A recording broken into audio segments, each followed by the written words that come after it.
Welcome to episode 76 of That Thing with James J. Asher II.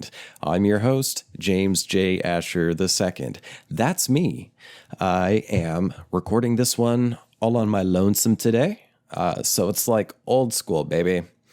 And today we're going to pick up on something I thought I was going to cover in the last episode, but I took a lot of notes.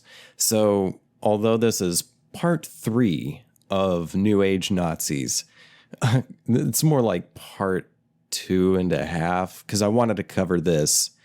In part 2, I wanted to cover, the early years of Himmler, and then get into some of the events of the time that kind of perhaps influenced the trajectory of Himmler's life. Speaking of Himmler, while I've got it on my mind, the guy really was an incel, and I wanted to drive that home in the last episode, but I forgot to talk about it. But I found further,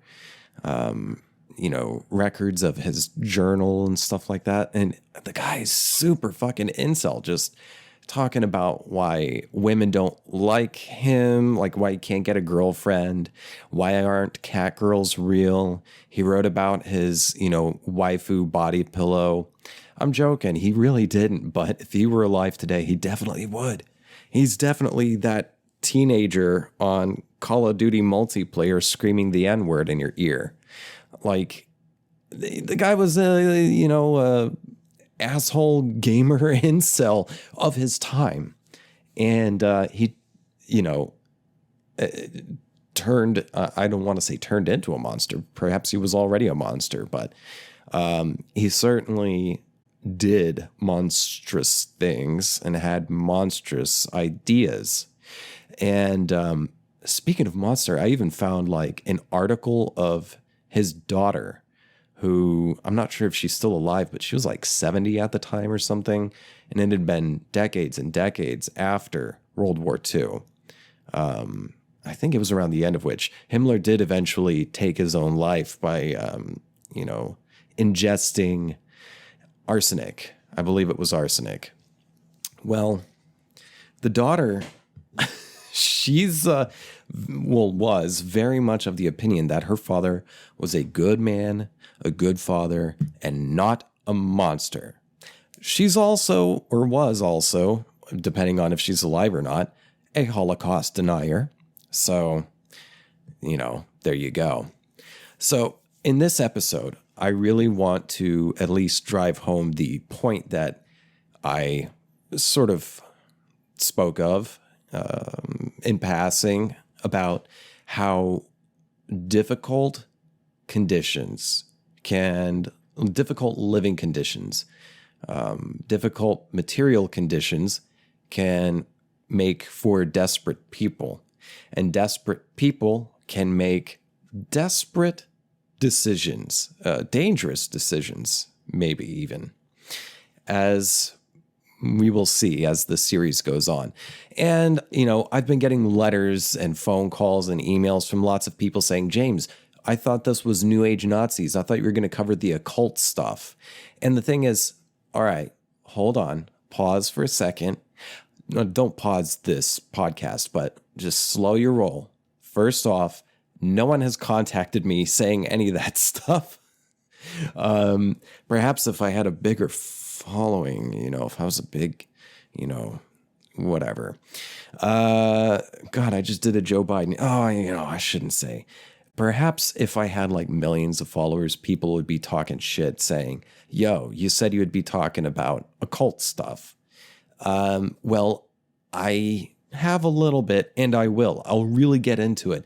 But I also want to give an accurate, as close to accurate historical review of what happened, and provide some context for, the world that shaped these people and where they got these ideas. Why did they build a castle and do blood sacrifices and shit like that, which, happened. But I want to first set up the scene so you have a context to better understand. You have a better, more complete picture of what's going on. So in this episode, I'm going to cover World War I and most importantly, what happened afterward. And that's the real ticket there. Not to minimize the rest of the stuff. So, all right, enough prelude. Let's jump in. Let's talk about how desperate people can make dangerous decisions. And let us begin with World War I. That was a war that officially began July 28th of 1914 and ended November 11th, 1919. Wait, is that right? Let me check that. When did WWI end? Did I fuck up my notes? I did. I was a year off. It ended on Armistice Day, November 11th, 1918. I knew I was off. So it was 4 years, officially. So how did it start? Well, how did World War I start is really up for debate.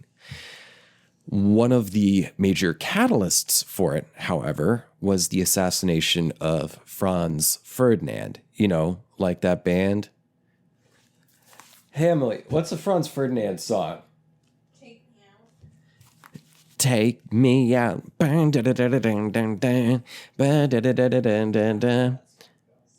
Huh? That's how it goes. See, I've got a fucking heckler in the peanut gallery and she won't be my co-host today. All right, fine.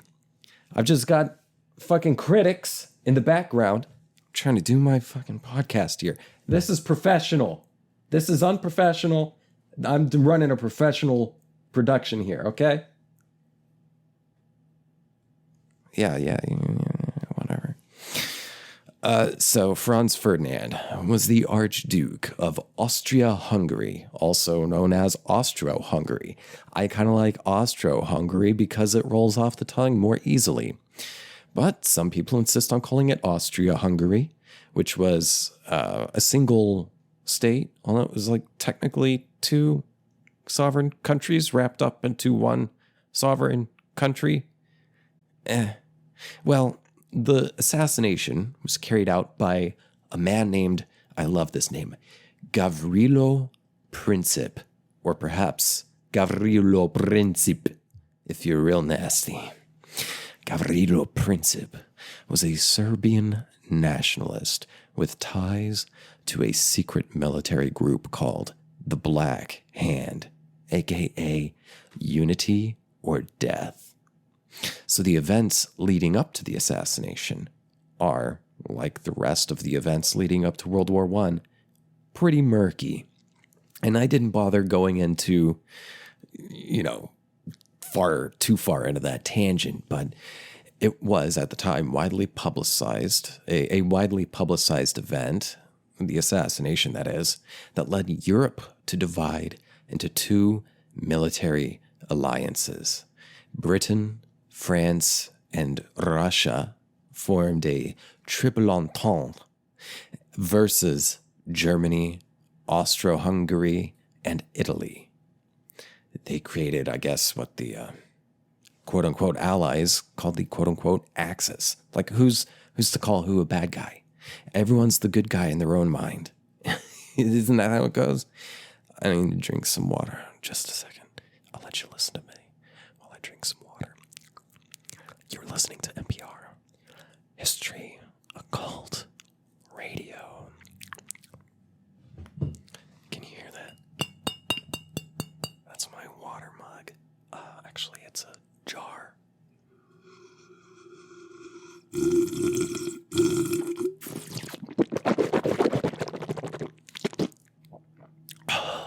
God, yeah, that was good. Now, let's... Europe divided into two military alliances, Britain, France, and Russia versus Germany, Austria-Hungary, and Italy. Most historians agree that the emergence of these alliances between the major powers at the time were one of the major causes of the the descent into war. That is to say, the act of each of these countries coming together to aid, to each other's aid, created a bloody domino effect. So here's a brief timeline of what happened. On June 28th of 1914, Gavrilo Princip assassinates Franz Ferdinand.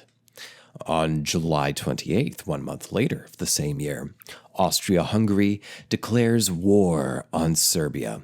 Now, the reason Serbia had a secret paramilitary group called the Black Hand, aka Unity or Death, was because, well, Austria-Hungary had been trying to take over Serbia for quite some time.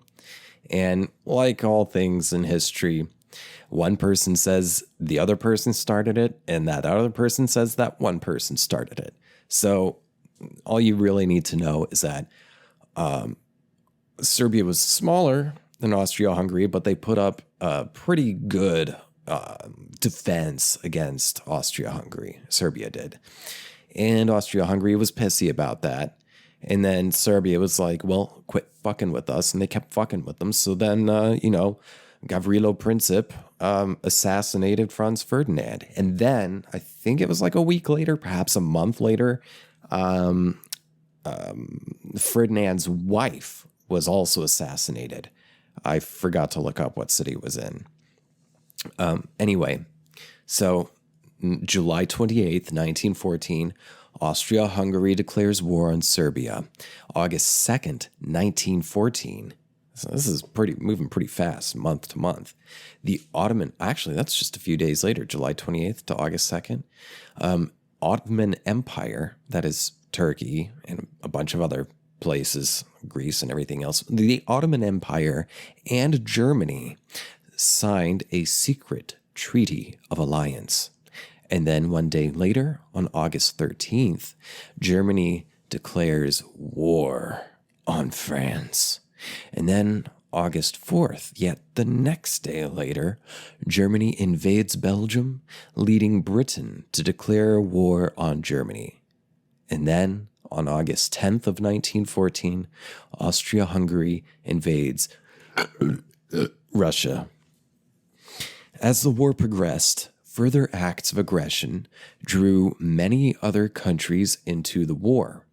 One major influencer, to use contemporary parlance, was the United States. However, India, Australia and most African colonies joined in, or I would say were coerced in, to fight on behalf of their imperial overlords. So here's an overview. Kaiser Wilhelm II inherited the throne, becoming the last German emperor and king of Prussia. So, he's the emperor acceded to the throne in Germany, okay? Supposedly, Kaiser Wilhelm II. Also, did you know that Caesar, like Caesar salad or Caesar Augustus, if it's spelled with a C, even though it's spelled with a C, it's actually pronounced Kaiser, like Kaiser Wilhelm. It'd be Julius Kaiser, Kaiser Augustus. Anyway, supposedly Kaiser Wilhelm II was mentally unstable, kind of immature, and narcissistic, which to me sounds a lot like Trump. He was really hungry. He was thirsty, baby, to spread Germany's influence. And I also wouldn't doubt that, Wilhelm was probably a megalomaniac. Well, he wanted to spread Germany's influence, and he intentionally made moves to destabilize any sort of balance in the current international relations. Furthermore, there was widespread poverty across Europe at the time. Lots of cultural upheaval because of the still new Industrial Revolution, lots of labor unrest, socialist and anarchist groups began to form, and some socialists even got elected into parliament. Also, at the time, The German government was completely toothless. Wow, I really, my notes here kind of jumping ahead, making assumptions that I later don't have to assume because I read about it. Yeah, so I'm reading off some notes. Don't worry I'm trying to make them make sense. So, all right, here we go. But even this theory of the domino effect, that is, these alliances coming together, causing other people to get nervous and form other alliances. One person arms up, Jack arms up, so then Jill gets nervous and arms up, so on and so forth. But even the theory of this domino effect caused by these alliances is viewed by many historians as overly simplistic. Military historian Gary Sheffield argues that the war started because of two principal reasons. The first was that decision makers in Berlin and Vienna chose to pursue a course that they hoped would bring about significant political advantages, even if it brought about a general war. They thought, all right, let's make some moves and get some territory. And yeah, it's going to be a bit of fighting, but we think it'll fizzle out pretty quickly. That was their idea. The second principal reason, according to Gary Sheffield, is that the governments in the Triple Entente states, that is, the British, the French, and Russian allies, they rose to the challenge. So at best, Austria and Hungary launched a reckless gamble that went badly wrong. And at worst, 1914 saw a premeditated war of aggression and conquest, a conflict that proved to be far removed from the swift and decisive nature that some had envisioned. So, the way I like to think about countries, bear with me, when I think of a nation, I think of it as like a person, an individual, like me, or like you, or like someone you know. Every country is like a single person, and that person has a certain disposition, a certain personality. They maybe act a certain way. And maybe they have, a nicer house than the next person. See what I mean? So at this time, I feel like a lot of these countries that were involved in, at least the precipitation of World War I, personally, I think it was someone flexing. I think these people were already like kind of pestering each other. And then one person goes like, oh yeah? Well, I'm going to take your lunch money. And one person's like, no. And then the other person steps in and is like, back off. And then they start blowing up like, back off me, bro. Fuck you, man. Back off me, bro. Start some shit. Try some shit. Find out. Fuck around. Find out, bro. And they start pushing each other around. And then it turns into a stupid parking lot fight after school. Well, anyway, that the alliances was one element of the beginning of World War I. Another is that family feuding could have played a part, and I dare say not an insignificant one, in the birth of the First World War. See, the heads of state of Britain, Germany, and Russia had a unique relationship. King George V, Kaiser Wilhelm II, and Tsar Nicholas II were first cousins.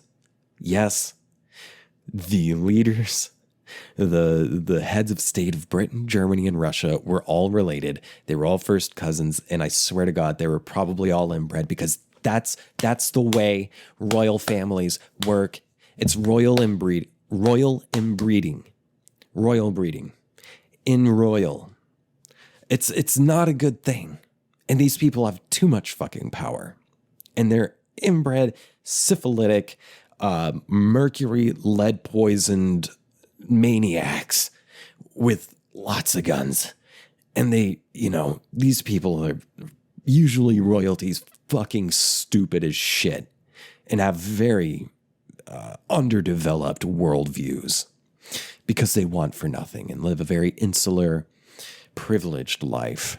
Plus, they're just fucking stupid. So, well, anyway, all three of these guys were first cousins. And not just that, but they knew each other quite well.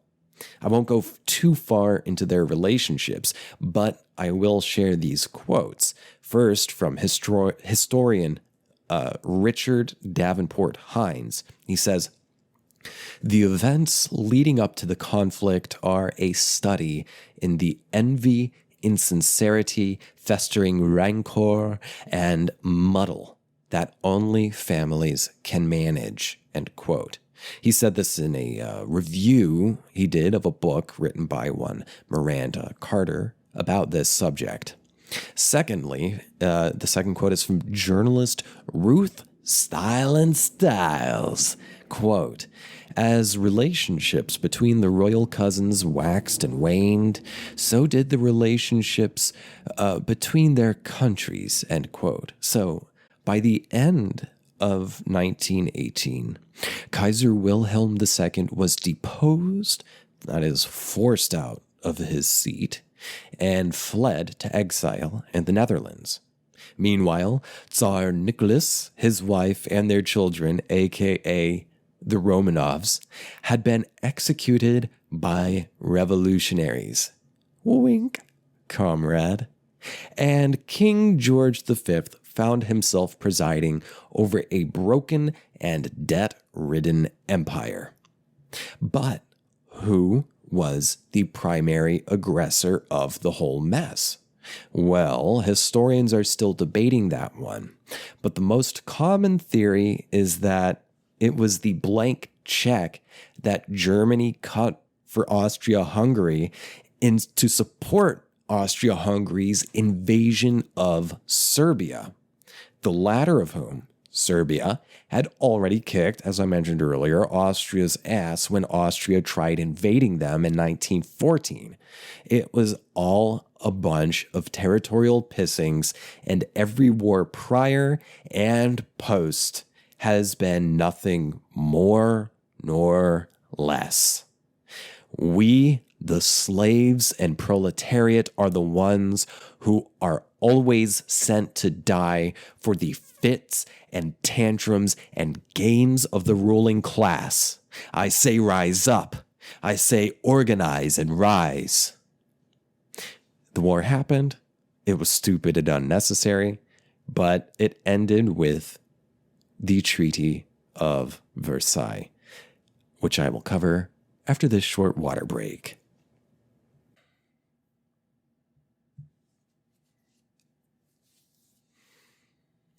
How do I stop being horny all the time? And we're back. We left off with the beginning of the Treaty of Versailles, which happened at the Paris Peace Conference. So let's jump in with the Treaty of Versailles, or if you're from Ohio, Versailles. World War I ended when Germany signed an armistice on November 11th of 1918, aka Armistice Day. Then the Treaty of Versailles was signed on June 28th of 1919, so some months later. And the treaty went into effect on January 10th of 1920. The signing happened at the Palace of Versailles in Paris, France.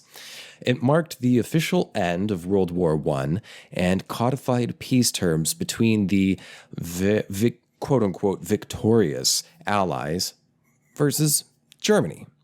The treaty held Germany responsible for starting the war, and it imposed harsh penalties in terms of loss of territory and massive reparation payments and demilitarization. So, when Germany entered the Paris peace talks, of which the Versailles Treaty was a major part, Germany assumed that the Versailles Treaty would be based on the 14 points, which was a sort of peace manifesto written by then United States President Woodrow Wilson. Why did they think that? Well, because that's what had been advertised to them heretofore. Oh yeah, heretofore. How do you like that word? So this is from history.com. I just fully copy pasted this shit because at a certain point last night, this has been a difficult week. And last night I was just like, yeah, fuck it. I'm just going to copy paste. So from history.com, quote, the 14 points speech of Woodrow Wilson was an address delivered before a joint meeting of Congress on January 8th of 1918, during which he outlined his vision for a stable, long-lasting peace in Europe, the Americas, and the rest of the world following World War I. Wilson's proposal called for the victorious Allies to set unselfish peace terms with the vanquished Central Powers of World War I, including freedom of the seas, the restoration of territories conquered during the war, and the right to national self-determination in such contentious regions as the Balkans. Pause real quick on that. The sort of tagline Wilson used to pitch his 14 points was peace, or what was it? Peace without victory. So he recognized that World War I was a big mess. There was a lot of opportunistic people making opportunistic moves, starting fighting, causing unrest, making it easier for people to claim territory amid the chaos. So President Wilson, he came up with this idea of saying, okay, let's just not blame anybody because this is a big fucking mess. There is no really clear initial aggressor. I mean, you could easily point at Austria-Hungary for invading Serbia, but then you could point to Germany for enabling them. But then you could point to the Ottoman Empire, of which actually the British had an alliance with Tsar Nicholas and the other higher ups of the dynastic Russian rule. They were basically, they had like a secret alliance going on where they and France, I believe, wanted to divide up the Ottoman Empire for themselves and take it over. But that was secret at the time. That wouldn't get released until some, good people, I would say, kind of took power in Russia and said, no more lies, no more bullshit. We need transparency and accountability. But I'll get to that in a bit. Well, getting back to this quote from history.com.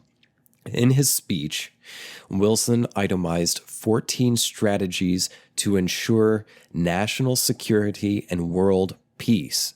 Several points addressed specific territorial issues in Europe, but the most significant sections set the tone for post-war American diplomacy and the ideals that would form the backbone of U.S. foreign policy as the nation achieved superpower status in the early 20th century.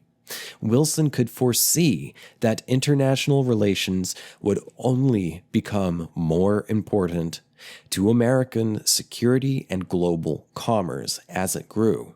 He advocated equal trade conditions, arms reductions, and national sovereignty for former colonies of Europe's weakening empires. The speech was translated and distributed to soldiers and citizens of Germany and Austria-Hungary, and it contributed to their decision to agree to an armistice in November of 1918. And like the man himself, Wilson's 14 points were liberal, democratic, and idealistic.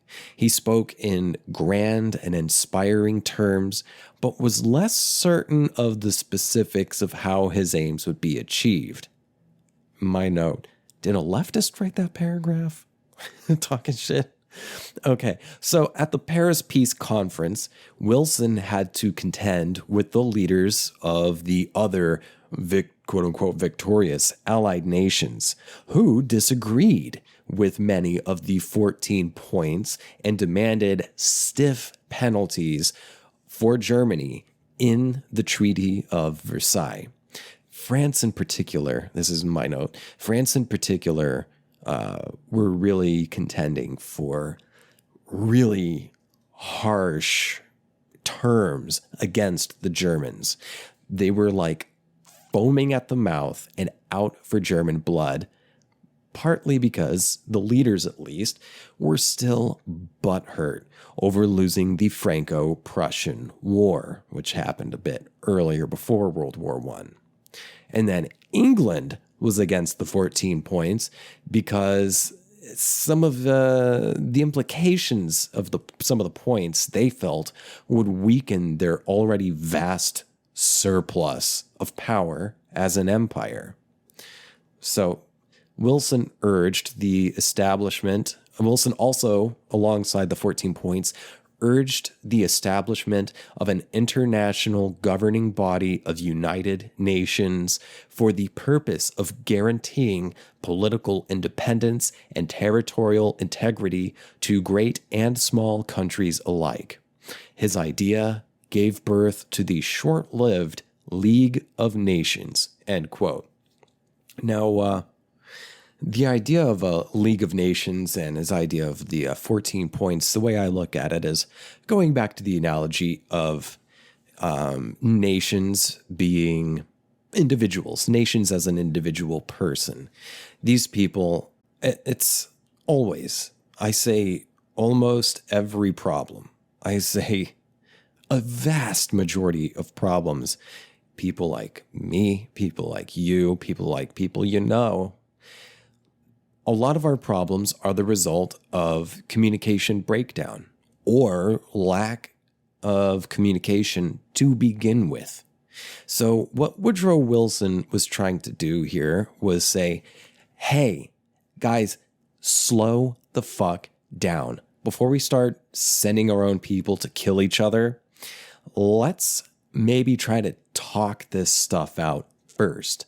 Because maybe we both want the same thing, like maybe we're both on the same side of an issue, but we don't realize it because we're not fucking communicating. So before we jump into any crazy action, next time, let's communicate. And let's start right now. And let's also start respecting other people, other smaller nations. Let's start respecting each other. And, people are assholes, especially if they have a lot of power and privilege and are fucking stupid, and they just won't want to communicate. So a lot of people said poo-poo to the 14 points. Plus, some of the 14 points called for lowering of tariffs. Because, see, at the time, the United States, it took a lot of...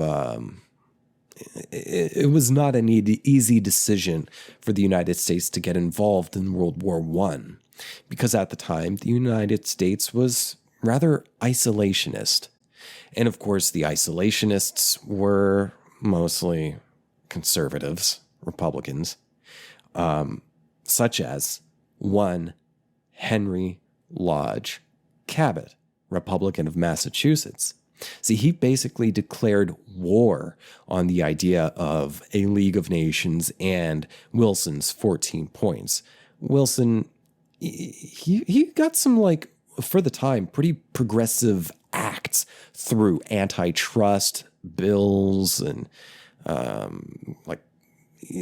good shit that people need to kind of, like, stop monopolies from forming. Among other things. And he was very much of the idea of, like, sort of proselytizing American ideals of democracy and self-determination and liberty. So his heart was in a good place, but he was kind of very liberal in the idea of, like, the way we do that is, like, we've got a great system. It's not perfect, but it's probably the best system in the world. And I see a lot of struggle in other places, and I think we should go to those places and intervene and proselytize how great our system is. So there's that. He was kind of coming from that angle. Well, okay, going back. U.S. conservative and isolationists in general, especially Henry Lodge Cabot, the Republican of Massachusetts, declared war on the Wilsonian ideals. So Wilson went on a 27-day train tour around the U.S. to sell his idea to the people themselves. But the tour ended early because Wilson got sick. And upon returning to Washington, D.C., he died of a stroke. So Congress just flat out refused to enter the League of Nations or even engage in the Treaty of Versailles, although, or the following points of the treaty. Wilson had already been present to help negotiate the treaty. Because, well, Congress refused to enter that stuff because of the loudmouth snowflake isolationists who claimed that the two things, the treaty and the League, would hinder U.S. autonomy in international affairs. FYI, the 14 points sought to lower tariffs. These guys said, America first. We got to think about ourselves. Isolationism. We got to take care of ourselves. I guarantee you they're fucking white supremacist motherfuckers, or at least adjacent at heart. Maybe they didn't realize it, but I guarantee they're fucking white supremacists and capitalists. Duh.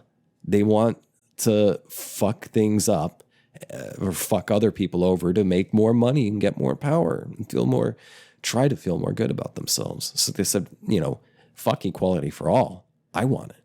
Me. Gimme. So, okay. The Paris Peace Conference. Let's talk about that. Let me take a sip of water first.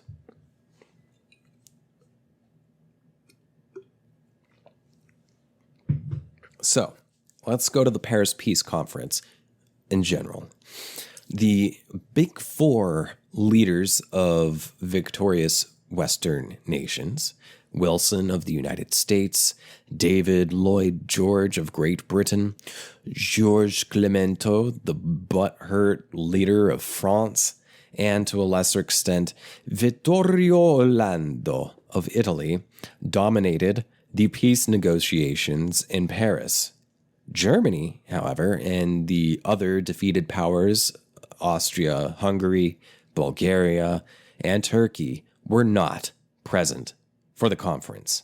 This conference that was going to be dictating what would happen next to them. I assume they probably weren't really invited either. Russia also was not present at this peace conference because, well, Russia had, under imperial rule, fought as one of the Allied powers until 1917, when the country's new Bolshevik government concluded a separate peace with Germany and withdrew from the conflict because they were like, we'll let you guys duke this out. You're all fucking idiots. And we're less concerned about you. We're concerned about your people. Your people are being exploited. And we want to make sure that they're being exploited and understand how, why, and by whom they are being exploited. And perhaps offer an alternative like we're doing. So part of, while I'm on the Bolsheviks, they like publicize, like put it out in New York Times, big newspapers all around the world. They found documentation, a lot of secret documentation that the former Russian leaders had.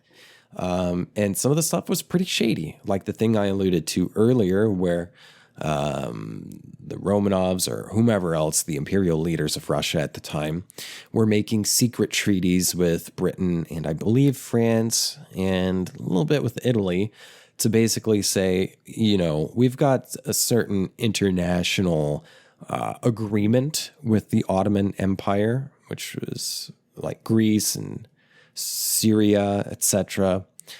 I think we can maybe, during this conflict, we can go in and take that shit for ourselves. Yeah. So then when the Bolsheviks came in, the Marxists, the socialists, the communists, the striving communists, they were like, oh, you guys were planning on doing something shady? I think everyone ought to fucking know about this. And if there's one thing that shitty fucking bosses hate, is accountability and transparency. And take it from me, bosses fucking hate that shit. And I've done that. Oh, I find shit out and I fucking air out that laundry because people deserve to know, because that's true justice. Anyway, in the years following the Treaty of Versailles, many ordinary Germans believed that they had been betrayed by what they called the November criminals, those leaders who signed the treaty and formed the post-war government. That would be the, oh God, what the fuck was it called? Oh my God, it was, Jesus Christ, James, is the government. Well, anyway, it was after the imperial thing ended. The Weimar Republic was formed after, Wilhelm got the boot. And Germany was used to monarchic type rule. So this was their first real hack at any kind of like democratic republic establishment. And it was a fucking mess. And that's a whole big story, but I'm not going to get too much into that. But it did affect the way it did affect how the material conditions were for, average people. And it also affected how Hitler and the Nazi Party managed to wrest complete power of the country. Ooh. Oh no, my printer, I kicked it.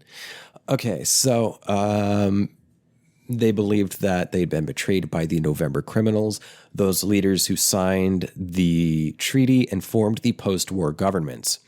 Radical right-wing political forces, especially the National Socialist Workers' Party, or the Nazi Party, would gain support in the 1920s and 30s by promising to reverse the humiliation of the Versailles Treaty.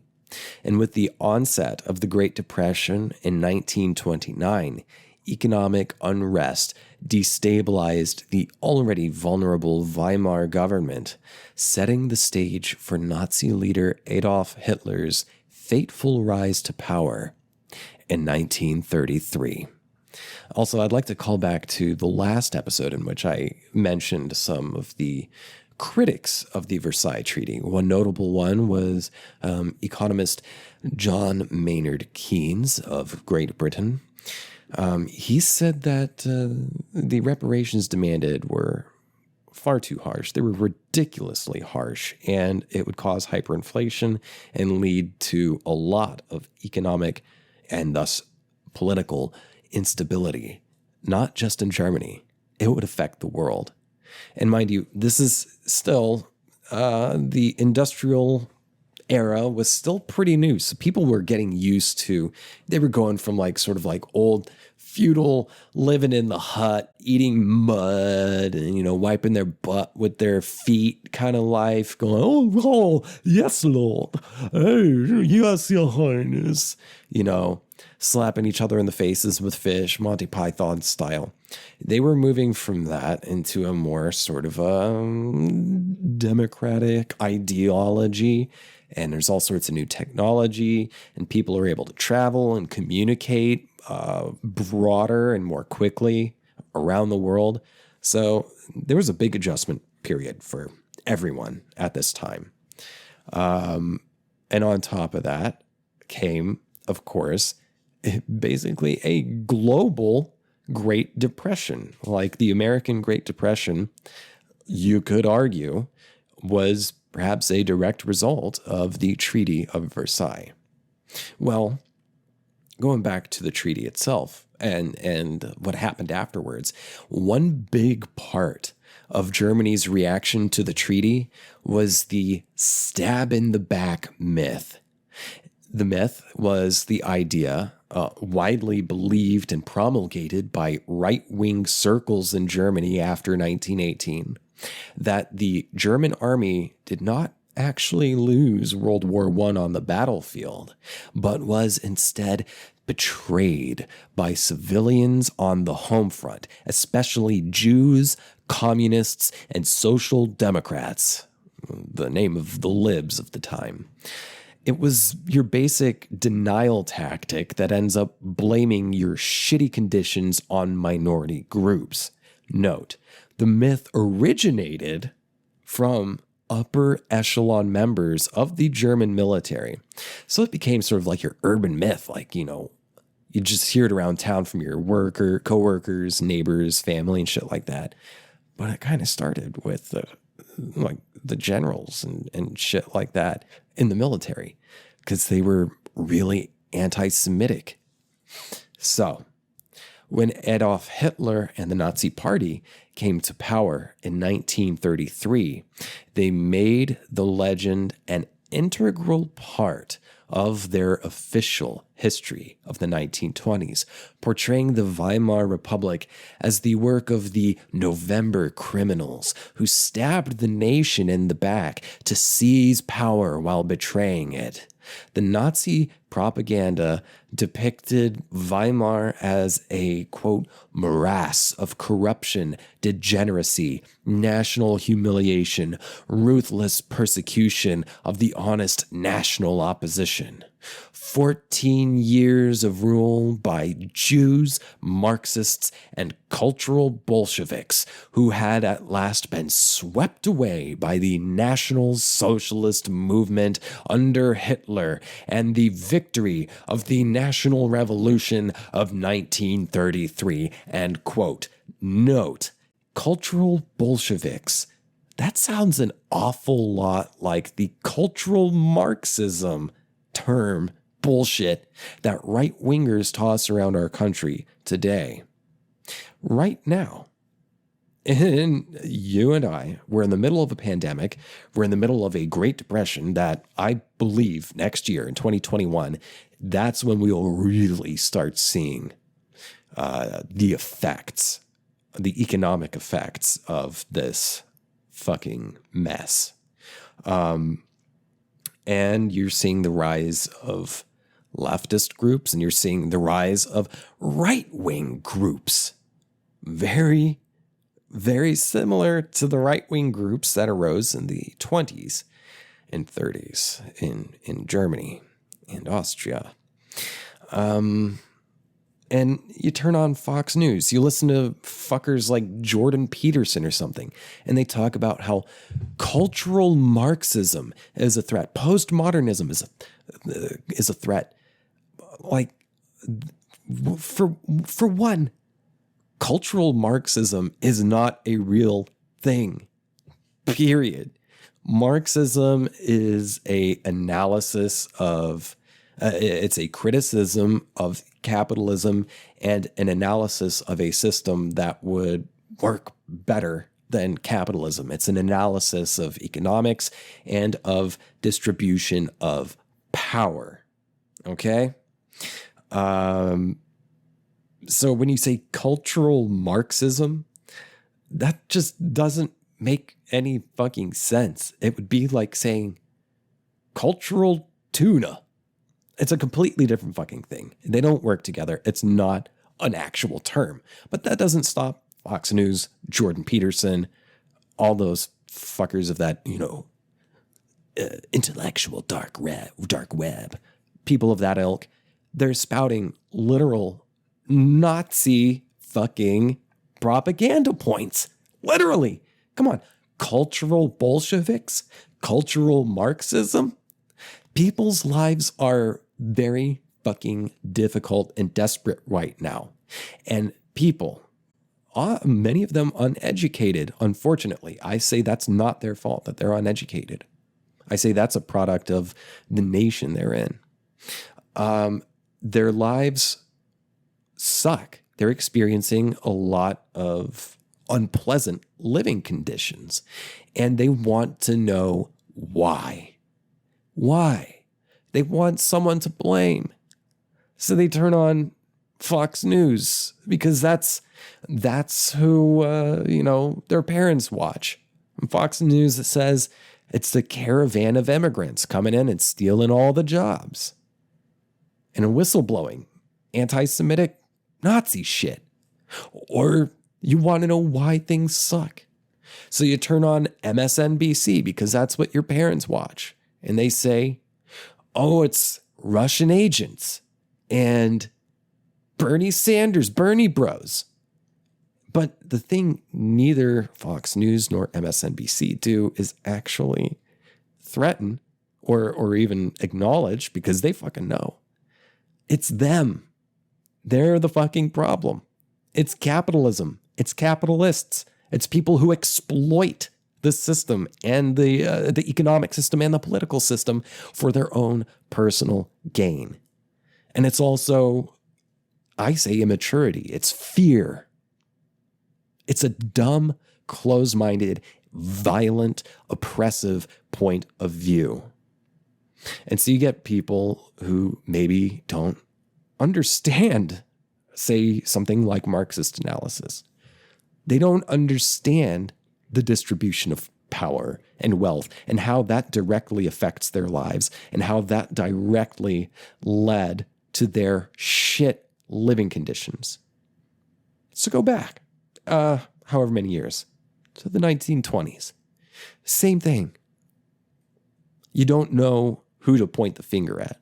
You know you've done everything you can. You try to pick yourself up by your bootstraps, and maybe you start to figure out that's bullshit. So you start hearing other people, leftists, anarchists, socialists saying, you're being exploited. It's your employer. It's the whole fucking complex of military, industrial, pharmaceutical, political complex. It's the whole fucking thing, and it's the people running it. It's the 1% hoarding everything and exploiting you.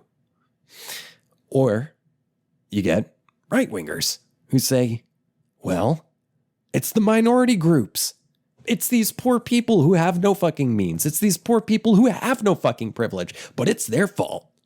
And that's what happened. And that's what fucking took hold. From Wikipedia, the anti-Semitic instincts of the German army were revealed well before the stab in the back myth became the military's excuse for losing the war. In October of 1916, in the middle of the war, the army ordered a Jewish census of the troops with the intent of showing that Jews were underrepresented in the army and that they were overrepresented in non-fighting positions. But instead, the census actually showed just the opposite, that Jews were overrepresented in both the army as a whole and in the fighting positions at the front. So, why would they try to do that? They were trying to show that, oh, the Jews, they're not out there fighting for you. They're like in office positions, sewing some problems I'll get to here in a minute. But it turns out, oh no, there's plenty of Jews that were fighting. Like they were just fucking people fighting in the war on behalf of their country. So with those results of that census, what did the Imperial Army do? Well, it suppressed the results of the census. Charges of a Jewish conspiratorial element in Germany's defeat drew heavily upon figures such as one Kurt Eisner, a Berlin-born German Jew who lived in Munich. He had written about the illegal nature of the war from 1916 onward, in the middle of the war. And he also had a large hand in the Munich Revolution until he was assassinated in February of 1919. Also, the Weimar Republic at the time was violently suppressing workers' uprisings, Marxist uprisings, socialists, people going on strike, people saying no more of this shit. The government was actively, violently fighting against them. Say today, you have leftist movements. What are they being met with? Fucking tear gas and shit like that. You get Proud Boy MAGA marches. What do you get? from the cops? Oh, nothing. They might join in. Very similar events. Well, while the Weimar Republic was violently suppressing workers' uprisings, they were also tolerating the right-wing paramilitary groups forming all across Germany.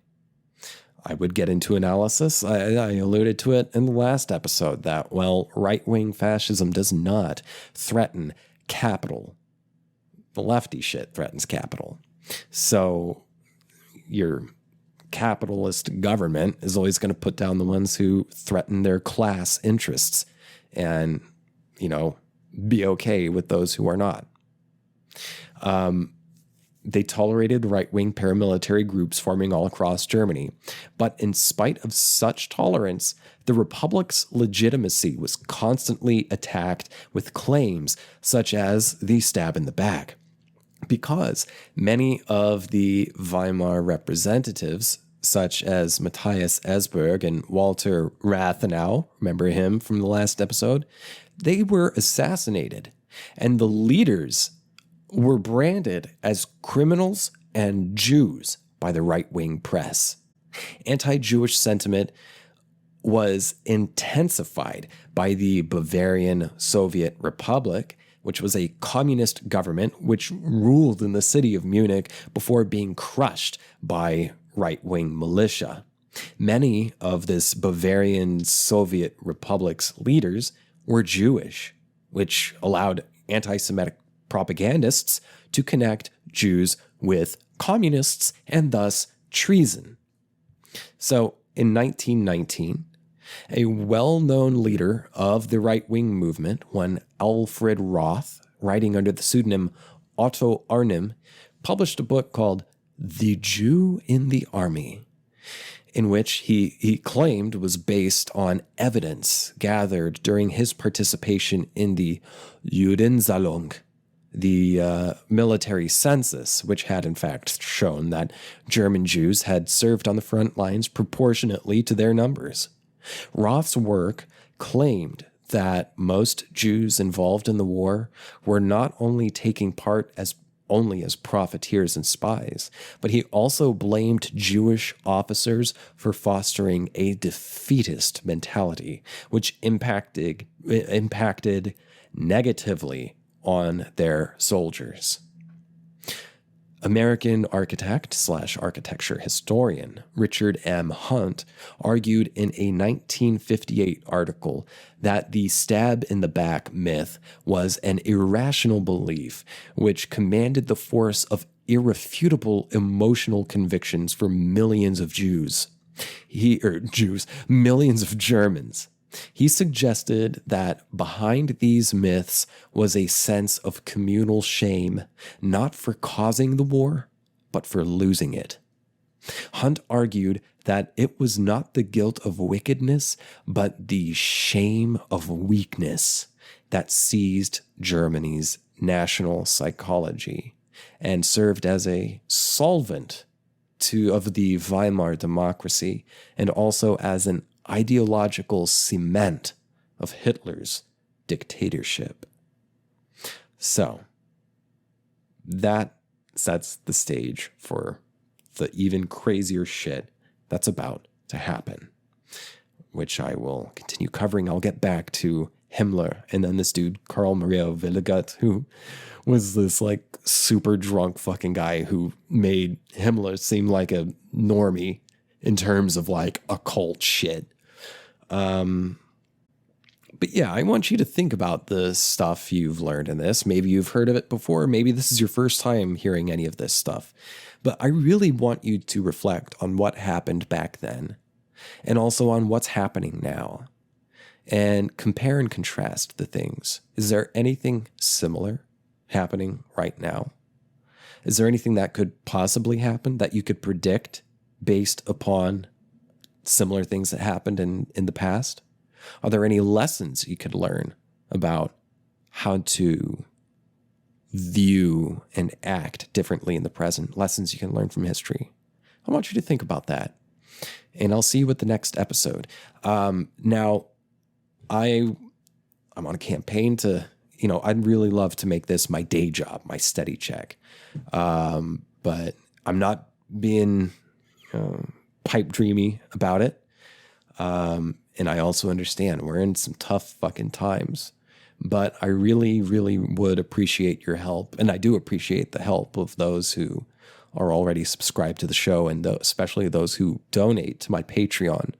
And if you feel okay about it, if you're in a comfortable enough position, please donate, become a donor at my Patreon, patreon.com/thatthingwithjames. I would love to keep making the show and keep making it better and better, and entertain and educate and explore new parts of the universe with you.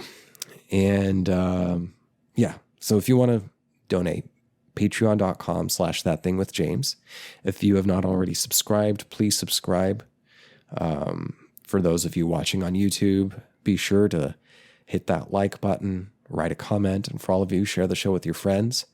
You can find me on Instagram and Twitter. My handle is @JamesJAsher, and all of this information will be in the show description. Thank you for tuning in to this episode, part 3 of New Age Nazis, and look forward to part 4, where we're getting really back into the occult stuff and things will get very weird. I love you. Have a great day. Bye.